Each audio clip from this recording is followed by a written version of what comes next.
بسم اللہ الرحمن الرحیم۔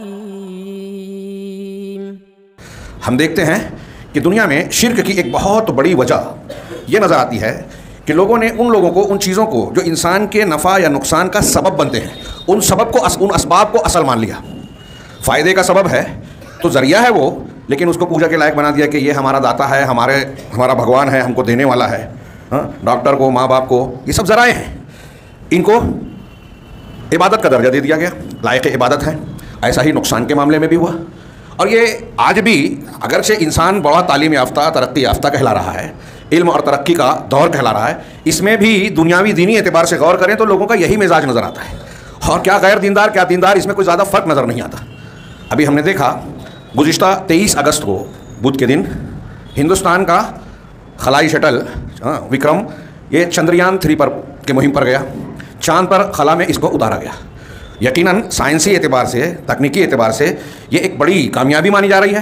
پورے ملک میں جشن کا ماحول ہوا، مبارکبادیاں دی گئی، وزیر اعظم اور دوسروں کی پیٹھ تھپائی گئی، کریڈٹ کا معاملہ آیا، اور یہ فخر کیا گیا کہ چاند کے جنوبی قطب والے اس حصے پر جہاں دنیا کے بہت سارے ترقی یافتہ اور بڑے بڑے ممالک نے کوششیں کی، کچھ ہی دن پہلے روس کا خلائی شٹل جو ہے، خلائی جو بھی سواری تھی، اس کو وہاں اتارنے میں کوشش کی گئی اور وہ تباہی کا شکار ہو گیا۔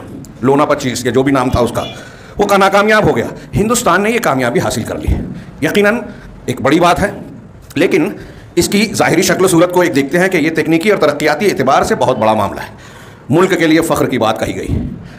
ہندوستان میں جو ایک دعویٰ کیا جا رہا ہے کہ وشو گرو، یعنی پوری دنیا کی قیادت اور قائد ہونے کا ان کو مقام مل جائے گا، یہ اس کی طرف ایک قدم مانا جا رہا ہے کہ جہاں لوگوں نے کامیابی حاصل نہیں کی، ہندوستانی اثروں کے سائنسدانوں نے وہ بظاہر مشکل کام کو ممکن اور عمل میں لے آیا، سب سے پہلے یہ کام کرنے والے بن گئے۔ تو میں نے کہا ترقیاتی اعتبار سے یہ بہت اچھی بات ہے، لیکن سوال یہ ہے کہ کیا چاند پر ہماری سواری کا پہنچ جانا، وکرم کا پہنچ جانا، یہ ہندوستان کی کامیابی واقعی طور سے سعادت مندی، نجات، خوشحالی اور ملک کے باشندوں کے مسائل کے حل کی طرف ایک قدم ہے؟ کیا حکومتوں کا یہی کام ہے کہ ترقیات حاصل کریں، یا یہ اضافی چیز ہے جس کو ہم شرعی زبان میں نفل کہہ لیں؟ فرائض کچھ اور ہیں، اور فرائض کو حکومت نے پورا کیا، لوگوں نے پورا کیا۔ ہمارے ملک میں بھوک ہے، بے روزگاری ہے، مہنگائی کی مار، پھر موسموں کے تعلق سے جو کچھ چل رہا ہے، آپس کی نفرت، سیاسی مقاصد کے لیے لوگوں کو لڑانے والا یہ مزاج ہے، یہ کون سی ترقی ہے؟ دنیا کہاں سے کہاں پہنچ رہی ہے، ہم کو کہا جاتا ہے نا، اور یہاں ہم کو یہ نظر آ رہا ہے۔ یہ 2-4 سوال ہم اس پر گفتگو کریں گے اس ضمن میں، جو ایک بہت اہمیت کی حامل بات ہے کہ ایسی ترقیات کے تناظر میں لوگ دین کو اور خاص طور سے اسلام کو بطور خاص نشانہ بناتے ہیں، اور وہ پروپیگنڈا جب کیا جاتا ہے تو خاص طور سے مسلم نوجوانوں کو ٹارگٹ کیا جاتا ہے، مسلمانوں کو کیا جاتا ہے، اور نوجوان کیا، بڑی عمر کے لوگ بھی وہ زبان اور وہ بات بولتے نظر آتے ہیں جو ان کی مادہ پرستانہ اور جاہلانہ سوچ کا نتیجہ نظر آتی ہے۔ ہمارے ہاں لوگ کہتے ہیں نا، اسلام میں بھی علماء کے خلاف، دین کے خلاف، کہ ارے دنیا چاند پہ پہنچ گئی، خلا میں کمندیں ڈال رہی ہے، چاند کو فتح کرنے کے بعد اب ہندوستان کے لوگ جو ہے سورج پر جانے کی تیاری کر رہے ہیں، آدتیہ شٹل بھیجا ہے، جو بھی کہا جائے اسے، آدتیہ نام کا، ہم لوگ وہاں جا رہے ہیں، اور ہمارے علماء کرام وضو کے، طہارت کے مسائل بیان کر رہے ہیں، یہ اسی مسلک کے معاملات کو بیان کرتے ہیں، روزمرہ کے احکامات، عقیدہ ہے، توحید ہے، فلاں چیز کے آداب، فلاں کے احکام، اس میں لگے ہوئے ہیں۔ یہ بار بار بولا جاتا ہے، اور تاثر یہ دیا جاتا ہے کہ دین کی تعلیم و تربیت، دین کا سیکھنا سکھانا یا دین اور مذہب پر عمل کرنا، یہ جدید ترقیات کے راستے میں رکاوٹ ہے، اور اس کی بنیاد پر مسلمان پیچھے رہ گئے، دوسری قومیں آگے بڑھ رہی ہیں، یہ تاثر دیا جاتا ہے۔ لیکن آپ ذرا سا غور کیجئے، میں کون سا پہلو پیش کروں، محدود وقتوں میں مجھے سمجھ میں نہیں آ رہا ہے، لیکن آپ غور کیجئے کہ تاریخی اعتبار سے کیا یہ اس کو دیکھا جائے صحیح ہے؟ یہ چاند، سورج، ستارے اور دنیا کی چیزیں، ان کے تعلق سے ان قوموں کا جو یہ فتوحات حاصل کر رہی ہیں، عقیدہ آج کیا ہے، پہلے کیا تھا، اور اس سلسلے میں صحیح تعلیم کس نے دی؟ اب اگر ایک قوم چاند کو، سورج کو پجنی مان رہے ہیں، ان کے نام سے ڈر اور خوف محسوس کرتے ہیں، ان سے وابستہ نفع اور نقصان کے عقائد کو جوڑ رکھا ہے، ربوبیت اللہ کے ہونے کی بجائے ان کے معاملات کو ربوبیت یا الوہیت سے جوڑا ہے، تو کیا وہ ترقیات کریں گے، تحقیق کریں گے؟ نہیں، تحقیق و ترقی کا مزاج اسلام نے دیا، اللہ رب العالمین کی شریعت نے، دین حق نے، علم وحی نے دیا۔ اور میں نے جو یہ بات کہی ہے، ہم چاند پہ بات کر رہے ہیں، یہ ہر جگہ نظر آئے گی۔ ایک اور مثال جوڑ دوں، ابھی دلی میں G20 کا اجلاس ہو رہا ہے، دنیا کے مختلف بڑے بڑے ممالک، چھوٹے ممالک کے لوگ یہاں اکٹھا ہو رہے ہیں۔ رپورٹیں آپ پڑھیے، دلی کو دلہن سے زیادہ سجا دیا گیا ہے، کروڑوں نہیں اربوں روپئے بہا دیے گئے، اربوں روپئے، اور ہندوستان کی جھوپڑی جھکی اور ایسی جہاں غربت چھلکتی ہے, دکھائی دیتی ہے جھوپڑ پٹیاں, ان پر پردہ لگانے کی کوشش کی گئی ہے. اتیکرمن کے نام سے بہت ساری بستیوں کو اجاڑ کر اکھاڑ کر پھینک دیا گیا ہے.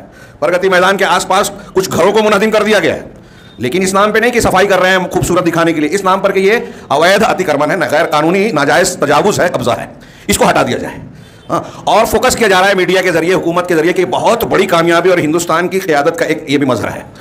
اور اس میں کیسے کیسے انتظامات مہمانوں کے لیے. رپورٹیں کہتی ہیں کہ چاندی اور سونے کے برتنوں میں کھانا پروسا جائے گا, کھلایا جائے گا, فوارے لگائے گئے, تصویریں لگائی گئی, ہمارے پی ایم صاحب کی خوب تصویریں ہیں, پردے لگائے گئے, خوبصورتی اور سجاوٹ کے تمام ممکنہ چیزیں کی گئی, کئی لاکھ گملے لگائے گئے, کئی لاکھ, 7 لاکھ 8 لاکھ بتاتے ہیں, پودوں کے گملے لگائے گئے, اور اس کو شو کیا جا رہا ہے. لوگ ہمارے یہاں اس کو فوٹو لیتے ہیں, سیلفی لیتے ہیں, ریکارڈنگ کرتے ہیں. آج کل ہمارا مزاج یہی بن گیا ہے.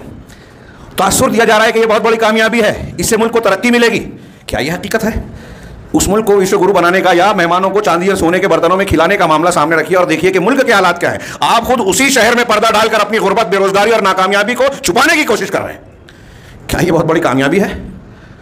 ہمارے یہاں اسپورٹس نوجوانوں کو بہت پسند ہے, فلاں نے یہ ایوارڈ لے لیا, فلاں نے وہ کام کر لیا, لیکن اس پر یہ بات غور کیجئے کہ ایک آدمی کسی بڑے ٹورنامنٹ میں عالمی سطح کا مین آف دی میچ اور کامیابی کا تمغہ حاصل کرتا ہے, وہ بہت اچھی بات ہے, چلو ٹھیک ہے, قابل مبارکباد ہوا. لیکن اس کے تمغہ حاصل کرنے سے عام آدمی کو, قوم کو, ملت کو کیا فائدہ پہنچا, دنیا اور آخرت کی کون سی چیز ملی, یہ سوچنے کا مزاج ہی نہیں رہا. اور ہمارے یہاں کی سیاست, ہمارے یہاں کے سارے معاملات اسی ظاہر بینی اور سطحی نگاہ سے گزرتے ہیں, یہاں تک کہ دین اور جماعت کے معاملات بھی. اب فوٹو کھنچا کے لوگ اپنے کارنامے دکھاتے ہیں, حقائق کیا ہیں, لوگوں کے مسائل حل کیا ہو رہے ہیں, اس سے کوئی نظر نہیں ہے. ہماری جماعت اور ہمارے معاملات بھی دیکھیے, شور ایسا ہوتا ہے. میں یہ کہتا ہوں کہ مختلف مسلمانوں کی جو جماعتیں ہیں, ہر جماعت کا نام میں کسی کو مستثنا نہیں کر رہا ہوں, ان کی رپورٹیں پڑھیے, بیانات پڑھیے خود کے تعلق سے کہ ہم نے یہ کیا, ایسی کانفرنس کی, ایسا پروگرام کیا, بیت المال چلا رہے ہیں, دواخانے اور علاج معالجے کا انتظام کر رہے ہیں, دعوت و تبلیغ کے لیے یہ کر رہے ہیں, فلاں فلاں فلاں کام کر رہے ہیں, شہر بستیاں گلی گلی پہنچ رہے ہیں. ان کے جب آپ رپورٹیں سنیں, ظاہری باتیں پڑھیں, تو ایسا لگتا ہے کہ اسلام کا غلغلہ مچا ہوا ہے سارے ملک میں, بلکہ گلی گلی کچھ گھر گھر میں لوگ دیندار بنتے جا رہے ہیں, دین کے احکامات کو جانتے ہیں. لیکن جب پریکٹیکل لائف دیکھیے تو جو بہت بڑا دیندار اور دین کو پھیلانے کا ٹھیکیدار اور جماعت کا ذمہ دار بنا ہوا ہے, وہاں نظر آئے گا کہ سناٹا ہے دینی اعتبار سے, اس کا کھانا خالی ہے, اور وہ بھی ایسی باتیں بولتا نظر آئے گا. ارے دنیا کہاں پہنچ گئی ہے, مولوی لوگ تو وہی مسائل بیان کر رہے ہیں. مولوی لوگ جو بیان کر رہے ہیں وہ آپ چاند پہ چلے جائیں, مریخ پہ چلے جائیں, اس سے بڑی بات ہے, وہاں جانے سے بڑی بات ہے کہ ان چیزوں کے تعلق سے صحیح فکر اور عقیدہ اختیار کیا جائے. نوجوان سمجھ لیجئے کہ عقیدہ اگر بگڑا ہوا ہے اور ان پر فتوحات حاصل کر لی تو کوئی اپلبدھی نہیں ہے, کوئی کامیابی نہیں ہے. ابھی ہم دیکھتے ہیں نا, یہ مذاق اڑاتے ہیں کہ مولوی یہ کرتے ہیں. سی وی رمن, ہندوستان کا بہت بڑا سائنٹسٹ, انگریزوں نے اسے بٹھایا کہ گہن کا مشاہدہ کریں, گہن کا مشاہدہ کر کے اپنے بیانات دکھے. اور سائنٹسٹ تھے, جب گہن لگنے لگا تو وہ تھوڑی دیر پر اٹھ کر پاس میں رکھی ہوئی ایک ٹولے کو گھنٹی مار کے بجاتا اور پھر آگے بیٹھ جاتا, دوربین میں دیکھنے لگتا. ایک انگریز افسر یہ دیکھ رہا تھا, اس نے سوال کیا کہ رمن جی یہ آپ کیا کرتے ہیں, تھوڑی دیر پر اٹھ کر ٹولہ بجاتے ہو؟ تو اس نے کہا کہ میں سائنٹسٹ ہوں, سائنٹسٹ ہونے کی وجہ سے, فلکیات کے جانکار ہونے کی حیثیت سے یہ مشاہدہ کر رہا ہوں, لیکن میں ایک ہندو بھی ہوں. اور ہندو عقیدہ, ہندو مذہبی تعلیم یہ کہتی ہے کہ گہن جب لگتا ہے تو ایک راکشس چاند کو نگلنے کے لیے, چاند یا سورج کو نگلنے کے لیے آگے بڑھتا ہے, اور گھنٹی کا ٹولہ جب بجایا جاتا ہے, جیسے تھالی بجائی تھی ہمارے پی ایم صاحب نے, گھنٹی بجائی جاتی ہے تو تالی اور ٹولہ بجایا جاتا ہے تو وہ راکشس دور بھاگتا ہے. تو اس عقیدے کے تحت میں گھنٹی بجا رہا ہوں. اب بتائیے سی وی رمن کا یہ عقیدہ مذاق اڑانے کے لائق ہے یا وہ سائنٹسٹ تھا اس پر فخر کرنے کی بات ہے؟ یہی بات ہر جگہ آپ تلاش کر لیجئے کہ آج دنیا ظاہر بین ظاہر پرست اتنی زیادہ ہو چکی ہے کہ حقائق کو جانتی ہی نہیں, سمجھتی ہی نہیں, اور سمجھنے کے لیے تیار بھی نہیں ہے. حقائق کے علم کو غیر ضروری سمجھتی ہے جو انبیاء کرام لے کر آئے انسانی ہدایت کے لیے. اب یہ چاند سورج سے متعلق چونکہ چاند والا معاملہ ہے, چند نصوص کو میں پیش کرنا چاہتا ہوں, اور اس تناظر میں یہ غور کریں کہ دنیا کی قومیں جو چاند کو فتح کر رہی ہیں وہ چاند کے تعلق سے عقیدہ کیا رکھتی ہیں. آپ دیکھتے ہیں حضرت ابراہیم علیہ السلام کے واقعے میں ہم پڑھتے ہیں, انہوں نے قوم کو شرک سے روکنے کے لیے جو بہت سی کوششیں کی, اس میں سورہ انعام میں ان کا ایک مناظرہ ہے سمجھانے کے لیے. فلما جن اللیل رأى کوكبا قال هذا ربی, پورا واقعہ آپ جانتے ہیں, وقت نہیں ہے کہ میں پورا بیان کروں, دوسری باتیں رہ جائے گی. میں اشارہ کر رہا ہوں, سورج رات چھائی, اندھیرا چھایا, ستارے کو دیکھا, کہا یہ میرا رب ہے. ڈوب گیا تو کہا میں ڈوبنے والوں کو پسند نہیں کرتا, اگر میرے رب نے مجھے راہ نہیں دکھائی تو میں گمراہ ہو جاؤں گا. چاند نکلا, کہا یہ اس سے بڑا ہے, میں اس کو رب مانتا ہوں, یہ بھی ڈوب گیا. پھر سورج کو کہا یہ سب سے بڑا ہے, وہ بھی ڈوب گیا. جب تک خوردبین, دوربین اور یہ سب چیزیں نہیں تھی, خلائی سفر انسان نے نہیں کیا تھا, تو آنکھوں ننگی آنکھ سے دکھائی دینے والے یہی 2 ستارے تھے. اور ان کو اللہ رب العالمین نے دنیا کی زندگی کے لیے بہت سارے فوائد اور حکمتوں سے بنایا ہے, جیسا کہ ابھی قرآن آیات کے حوالے سے ہم پڑھیں گے. تو اللہ تبارک و تعالیٰ نے سورج کو اور چاند کو جو بنایا, میں کیا کر رہا تھا, ابراہیم علیہ السلام نے جو یہ مناظرہ کیا, تو اس سلسلے میں کیوں کہا اس نے آپ نے کہ یہ چاند سورج اور یہ میرا رب ہے؟ اس لیے کہ قوم ایسا مانتی تھی اور ستارہ پرستی میں مبتلا تھی. کہتے ہیں کہ جن ستاروں کے تعلق سے ان کے عقائد تھے کہ وہ ایسے ایسے ہیں، اسی کی بنیاد پر انہوں نے مختلف بت بنا رکھے تھے. بت پرستی بھی کرتے تھے، چاند سورج ستاروں کو بھی. اور یہ کوئی بعید نہیں ہے، ہم آج دیکھ رہے ہیں ہندو قوم میں بھی ایسا ہی ہے. نچتر سورج کی چال، چاند کی چال، اس کی بنیاد پر قسمت کا حال، اپنا کوئی بھی شبھ کام یہ دیکھتے ہیں کہ وہ ستاروں کے اعتبار سے ٹھیک ٹھاک ہے یا نہیں. ہاں، یونانی مذہب میں بھی چاند ستاروں کو ایسی ہی نظر سے دیکھا جاتا تھا کہ دنیا کے حوادث پر ان کا اثر ہے، ان کے اندر کوئی شکتی پاور طاقت ہے، دیوی دیوتا کی طرح ان کی بھی پوجا ہوتی تھی. آپ معلوم کریں تو معلوم ہوگا کہ جو ہمارے یہاں انگریزی مہینے نا، جنوری، فروری، مارچ، اپریل، یہ ستاروں کے نام پر نام رکھے گئے ہیں یونانی زبان کے اعتبار سے. ہمارے یہاں ہندی میں شنی، سوم، منگل، یہ بھی نظام شمسی کے سیاروں کے نام ہیں. ان کے نام پر نام رکھے گئے ہیں اور ان کی بنیاد پر قسمت کا حال جانا جاتا ہے کہ تم پر شنی ہے، تم پر فلاں ہے، تم پر ڈھما ہے. یہ ہندو قوم کا معاملہ ہے. سیدنا ابراہیم کی قوم کا معاملہ دیکھا، یونانیوں کا اشارہ کیا. اسی طریقے سے کفار مکہ کے یہاں سورج، چاند، ستاروں سے متعلق بہت ساری بدعقیدگیاں، شرکیہ خیالات پائے جاتے تھے. بارش ہوئی تو فلاں ستارے کی وجہ سے ہوئی. اللہ کے رسول نے کہا جو یہ کہتا ہے ستارے سے بارش میں، اس نے شرک کیا. ہاں، گہن لگا تو سمجھتے تھے کہ کسی بڑے آدمی کی موت سے یا زندگی سے کوئی بڑا آدمی پیدا ہوا جو بہت بڑا ہونے والا ہے، یا اس کی موت ہو گئی تو سورج گہن اور چاند گہن لگتا ہے. اللہ کے نبی صلی اللہ علیہ وسلم نے گہن لگنے کے بعد تقریر جو کی، اور اس وقت جو ہے آپ کے بیٹے ابراہیم کی موت بھی ہوئی تھی قریب میں، تو آپ نے تقریر میں کہا ان الشمس والقمر آیتان من آیات اللہ، یقیناً سورج اور چاند اللہ کی نشانیوں میں سے دو نشانی ہیں. لا یخسفان لموت احد ولا لحیات احد او لموتہ، او کما قال، کہ یہ کسی کی زندگی اور موت کی وجہ سے گہن زدہ نہیں ہوتے. ہاں، لہٰذا جب تم گہن کو دیکھو تو تیزی سے اٹھو اور اللہ کے لیے نماز پڑھو. بعض روایتوں میں یہ بھی ہے، صحیح روایتوں میں، کہ اللہ تعالیٰ اس کے ذریعے سے اپنے بندوں کو ڈراتا ہے اس کی قدرت کا مظہر دیکھ کر. رشیا کے ایک مسلم سائنٹسٹ جامعہ سلفیہ میں برسوں پہلے آئے تھے، ہم لوگ گئے تو پتہ چلا کہ آئے تھے. تو انہوں نے اپنی ابیدی میں بتایا کہ رشیا میں خلائی مشاہدے کے لیے، گہن کے مشاہدے کے لیے ہمیں 30 سائنٹسٹوں کو، ماہرین فلکیات کو رکھا گیا. گہن جب لگنے لگا تو 29 بے ہوش ہو گئے. میں نہیں ہوا.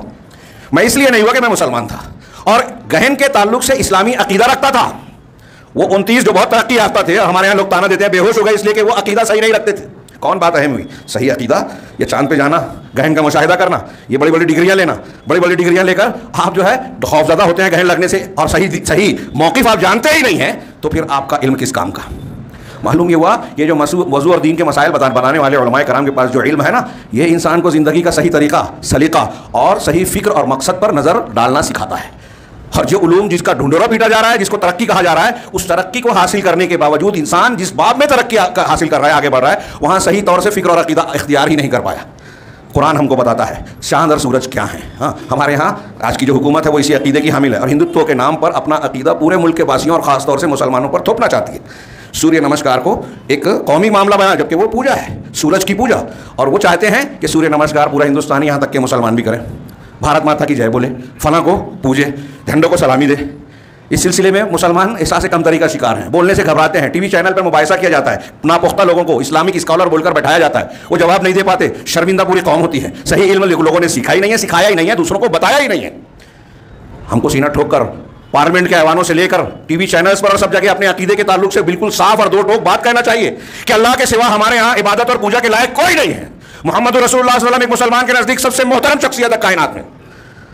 آپ کے برابر کسی کو ہم نہیں مانتے، آپ کا درجہ کسی اور کو نہیں دیتے مخلوق میں، لیکن آپ کو پوجا کے لائق نہیں مانتے.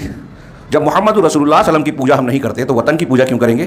ماں باپ کو محترم مانتے ہیں لیکن ان کو پوجا کے لائق نہیں مانتے، ان کا پیر نہیں چھوتے، تو دوسروں کو کیوں چھوئیں گے؟ یہ ہمیں بتانا چاہیے. اور ہم نہیں جانتے، لیکن ہمارے مخالفین نے اس بات کو کمزوری سمجھ کر اس کو پکڑ رکھا ہے، اور مسلمانوں سے ٹی وی چینل پر پوچھا جاتا ہے کہ آپ کے نزدیک سنویدھان اور آئین بڑا ہے یا شریعت بڑی ہے. یہ سوال مسلمان سے کیا جاتا ہے. جو لوگ کہتے ہیں کہ ہماری آستھا کے مقابلے آئین آئے گا تو ہم ٹھوکر مار دیں گے. جب سپریم کورٹ کے جج یہ فیصلہ دیتے ہیں کہ رام مندر ہونے کا کوئی پختہ ثبوت تو نہیں ہے، لیکن قوم کی آستھا کا لحاظ کرتے ہوئے یہ فیصلہ دیا جاتا ہے کہ یہاں مندر بنایا جائے، تو سپریم کورٹ نے تو خود کہا نا کہ آستھا یہاں بڑی ہے، لوگوں کے جذبات کا خیال رکھا جائے گا. ایسے ایک کیس میں نہیں ہوا، کئی کیسز میں ہوا ہے. تو سنویدھان اپنی جگہ، اس کی ہم عزت کریں گے، لیکن شریعت کے دائرے میں. اللہ کے نبی صلی اللہ علیہ وسلم، حکومت اور اسٹیٹ یہ ہمارے دین کے تابع ہے. اور یہ کوئی ملک سے بغاوت نہیں ہے، ملک سے محبت اس کے مخالف نہیں ہے کہ میں جو بات کہہ رہا ہوں ملک کے مخالف ہے. ماں باپ سے اگر میں کہوں گا کہ ان کا میں پیر نہیں چھوتا تو کیا ماں باپ کی بے عزتی ہے؟ ہم اپنے ماں باپ کی عزت کرتے ہیں. خدمت کا کرنا، ان کو اف نہ کہنا، یہ ہماری شریعت کی تعلیمات میں ہے. لیکن صاف کہا گیا وَإِن جَاهَدَاكَ اللہ أَن تُشْرِكَ بِمَا مَا لَيْسَ لَكَ بِهِ عِلْمٌ فَلَا تُطِعْهُمَا. ماں باپ کی عزت کرنا، کافر اور مشرک بھی ہو تو ان کی خدمت کرنا، ان کو اف نہیں کہنا، تکلیف نہیں دینا، حسن سلوک کرنا. کئی مرتبہ کہا کہ ایک شخص نے کہا کہ میں جہاد کی اجازت چاہتا ہوں، تیرے ماں باپ زندہ، کہا جا انہی دونوں میں جہاد کر. لیکن اللہ تعالیٰ نے صاف صاف فرمایا قرآن میں کہ اگر وہ دونوں ماں باپ بھی تم کو اس بات پر ابھاریں کہ میرے ساتھ اس کو شریک ٹھہراؤ جس کا تم کو علم نہیں ہے، شرک کی کوئی دلیل نہیں ہے، تو ان کی اطاعت نہیں کرنا، شریعت کے خلاف، اللہ کے دین کے خلاف ماں باپ کی بھی نہیں مانی جائے گی۔ اب جب نہیں مانا تو اس کو کیا بے عزتی کہو گے؟ نہیں، ماں باپ سے ہم محبت کرتے ہیں، پوجا نہیں کرتے، عبادت کے لائق نہیں سمجھتے، اور عبادت کا جو بھی کام ہے نہ ماں باپ سے بہت بڑا نبی کو مانتے ہیں لیکن نبی کی بھی پوجا نہیں کرتے، اور جب نہیں کرتے تو کسی اور کی کیوں کریں گے؟ السلام علیکم۔ ویڈیو پسند آنے پر اپنے دوستوں کے ساتھ واٹس ایپ اور سوشل میڈیا پہ ضرور شیئر کریں۔ شرک، بدعت اور گمراہی سے باخبر رہنے کے لیے اہل حدیث علماء چینل کو ضرور سبسکرائب کریں۔ جزاک اللہ۔